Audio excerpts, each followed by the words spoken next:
दोस्तों नमस्कार, मैं डॉक्टर दुर्गेश पाठक। पांच का पंच सीरीज में मैं आपका स्वागत करता हूं।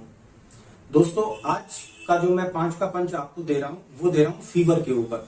जैसा कि आप देख रहे हैं मौसम चेंज हो रहा है, मरीज फीवर के लिए बहुत आ रहा है, तो यहाँ पर मैं आपको मेरी 5 फेवरेट फीवर रेमेडीज बताऊंगा जिनको आप अपनी डे टू डे प्रैक्टिस में इस्तेमाल कर सकते हैं।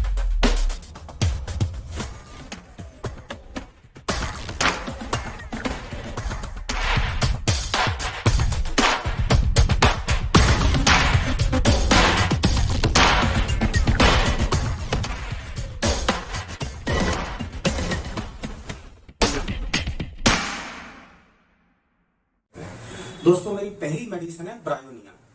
जैसा कि आप जानते हैं ब्रायोनिया उन सभी कंडीशंस में काम आती है जब वेदर चेंज होता है, जब हम सर्दी से गर्मी में जाते हैं या गर्मी से सर्दी में जाते हैं। तो इस चेंज ऑफ वेदर के कारण जब हमको बॉडी में इन्फेक्शंस होते हैं या कोई भी प्रॉब्लम होती है जिसकी वजह से अगर फीवर आता है तो हम उन केसेस में ब्रायोनिया प्रिस्क्राइब कर सकते हैं। ब्रायोनिया हमको तब देना होता है दोस्तों जब पेशेंट को हाथ पैरों में भी दर्द हो और सर में दर्द हो, लेकिन वो सर दर्द ज्यादा बताए। इसके अलावा उसकी सारी कंप्लेंट मूव करने से बढ़ेंगी। पेशेंट हमेशा लेटे रहना चाहेगा, इवन दो वो आंख खोलना भी नहीं चाहेगा, वो ये चाहेगा कि आंख बंद करके वो लेटा रहे। उसके मुंह का स्वाद कड़वा होगा, टंग कोटेड होगी, मुंह ड्राई होगा और उसको पानी की प्यास ज्यादा लग रही होगी। मैंने क्लिनिकल अपने एक्सपीरियंस में ये देखा है कि ब्रायोनिया कई बार थर्स्टलेस भी होती है, मतलब आपको सारे सिम्टम ब्रायोनिया के मिल रहे होते हैं लेकिन मरीज को प्यास ज्यादा नहीं लग रही होती है, प्यास कम हो जाती है। और ऐसे केसेस में भी जब भी मैंने ब्रायोनिया दिया है तो मरीज को काफी रिलीफ आया है। तो दोस्तों आप ब्रायोनिया थर्स्टलेसनेस के केसेस में भी दे सकते हैं। मेरी दूसरी रेमेडी है आर्सेनिक एल्बम। आर्सेनिक एल्बम आप टाइफाइड के अंदर भी चला सकते हो, ब्रायोनिया भी टाइफाइड के अंदर चला सकते हो, आर्सेनिक एल्बम भी टाइफाइड के अंदर चला सकते हो, फूड पॉइजनिंग के केसेस में चला सकते हो।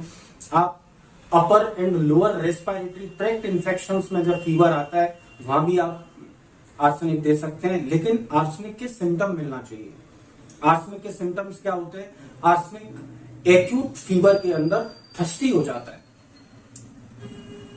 वो रेस्टलेस हो जाता है, उसको ये लगता है पता नहीं कितना मेरे को फीवर आ गया। डॉक्टर साहब फीवर ठीक तो हो जाएगा ना, डॉक्टर साहब कोई दिक्कत तो नहीं है ना, डॉक्टर साहब मुझे डेंगू तो नहीं हो गया, डॉक्टर साहब मुझे मलेरिया तो नहीं हो गया। मतलब वो एंजाइटी में रहेगा, उसको लगेगा मुझे कोई ऐसी चीज ना हो जाए जिससे मुझे ज्यादा ट्रीटमेंट लेना पड़े या मुझे कोई बड़ी बीमारी तो नहीं होगी। ऐसे केस में उसको मलेरिया, टाइफाइड, उसको डेंगू, ये भी बड़ी बीमारियां लगेगी। पानी की प्यास ज्यादा लगेगी, मेंटली वो बेचैन होगा, फिजिकली वीक होगा। उसकी ज्यादातर समस्याएं 1 से 2 बजे या तो दोपहर में या रात में बढ़ेगी। मरीज को उल्टियां आ सकती हैं, उसको खाने को देखकर स्मेल से वॉमिटिंग्स हो सकती हैं। तो ऐसे केस में हम आर्सेनिक एल्बम चलाएंगे। मेरी तीसरी रेमेडी है यूपेटोरियम पर्फ। जैसा कि आप सब जानते हैं यूपेटोरियम पर्फ बोनी एक के लिए बहुत जाना जाता है। बोनी एक मतलब सीवियर बॉडी एक।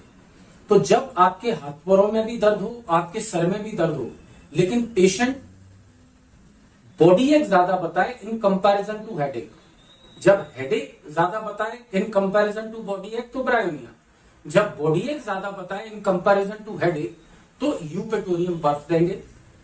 यहां पर भी पेशेंट बहुत ज्यादा रेस्टलेस होता है, डल नहीं होता ब्रायोनिया की तरह, और पेशेंट थर्स्टी होता है और सीवियर पेन बताता है। वो ये कहेगा साहब एक एक हड्डी टूट रही है मेरी, एक एक मांसपेशी टूट रही है मेरी दर्द के मारे। पैथोलॉजिकली जैसा कि आप जानते हैं यूपेटोरियम पर्फ डेंगू फीवर में और मलेरिया फीवर में भी बहुत अच्छा काम करती है। फीवर में मेरी चौथी रेमेडी है रस्टॉक्स। रस्टॉक्स अभी जैसे रेनी वेदर चल रहा है, जब हम साइकिलिंग कर रहे हैं, हम पैदल जा रहे हैं या हम गाड़ी पर जा रहे हैं और हम हीटेड हैं, साथ में रास्ते में पानी पड़ जाता है और वो पानी हमारे शरीर को भिगो देता है। या मैं बहुत अच्छी तरह बताऊं, जैसे हो सकता है आप जिम करके आ रहे हो, इसकी एक सिचुएशन बता रहा हूं। जिम करके आ रहे हो और जिम करके आके आपने गाड़ी उठाई टू व्हीलर से और आप घर की तरफ चले गए, पानी पड़ गया।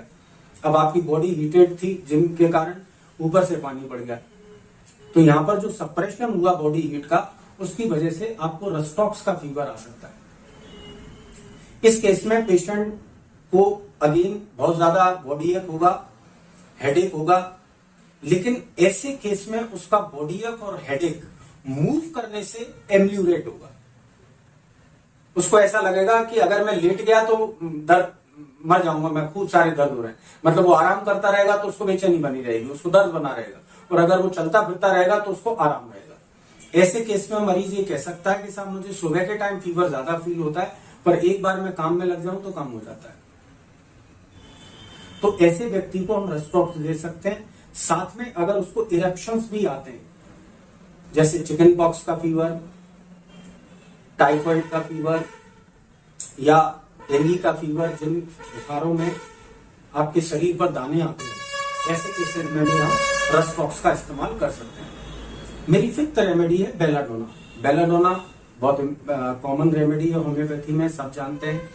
बेलाडोना ज्यादातर आपको मेनिंजाइटिस के केस में, बेलाडोना सोर थ्रोट के केस में, जब टॉन्सिलाइटिस हो जाता है, ऐसे केसेस में बहुत इस्तेमाल होती है। इसके अलावा किसी भी डिजीज में जब बुखार बहुत ज्यादा हाई ग्रेड फीवर मतलब बहुत ज्यादा हाई ग्रेड का हो, वायोलेंट हो, सडन आए, साथ में मरीज लाल पड़ जाए, और सबसे इंपॉर्टेंट बात, उस हाई ग्रेड फीवर की वजह से मरीज डेलेरियम में चला जाए। डेलेरियम हमारी माइंड की ऑल्टर्ड स्टेट होती है, ऑल्टर्ड कॉन्शियसनेस होता है, जिसमें मरीज क्या करने लगता है, मरीज को कुत्ते दिखने लगते हैं, मरीज को बिल्लियां दिखने लगती हैं, मरीज को वाइल्ड एनिमल्स दिखने लगते हैं, और वो चिल्लाता है, डरता है, वो देखो आया, भेड़िया आया, मुझे खा गया, इस तरीके की बात करेगा, वायलेंट हो जाएगा।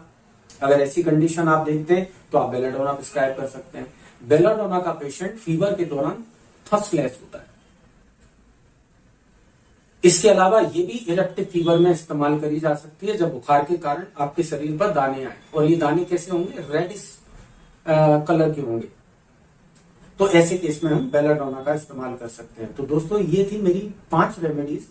इनके अलावा भी होम्योपैथी में बहुत रेमेडीज होती है फीवर के लिए, पर ये मैंने वो 5 रेमेडीज बताई हैं जो ज्यादातर होम्योपैथ्स इस्तेमाल करते हैं अपनी क्लिनिक्स पर डे टू डे प्रैक्टिस में। Thank you, good bye.